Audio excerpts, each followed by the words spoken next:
The stories that I share in this particular episode, I want to make it really clear that I do share very specific stories, although I do change names. I share specific stories for the following reason. Not to center the individuals and the organizations that I speak of and to make the conversation about them. That's not why I'm sharing. I'm sharing to normalize and humanize the experience of what it's like to lose agency to influence. And that's really at the heart of this series, of the entire series, is examining the dynamics, which can be called cult dynamics because of the nature, the way that they disconnect us from ourselves and tether us to relationships and group identities and pull us away from our sense of personal agency. These dynamics are at work everywhere, in intimate partnerships, in families of origin, in extended families, in workplaces, in spiritual communities, in political circles, in social movements. The beauty of humans is that when we are searching, we lean into each other, we lean into connection. That's a beautiful thing, and I in no way want to discourage that.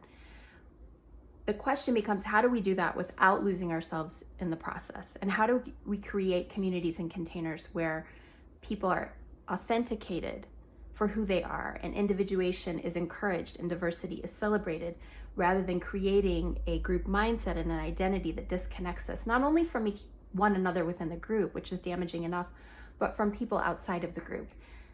These psychosocial forces are operating everywhere, and if we understand them and we can name them, then we can learn how to be in relationship with each other in healthier ways. That is the purpose of the series, and that is the reason that I'm sharing personal stories, to humanize that understanding. So if you want to check out the podcast, thedeeperpulse.com is one place to go. You can also go to Apple Podcasts or Spotify and search for The Deeper Pulse and give the episodes a listen. And really, even if you choose not to tune into the podcast, just pay attention to who has your influence and what is the impact that it's having on you and your ability to connect with your deepest knowing, with your personal truths. Is it making more room for you, or are you getting lost in connection?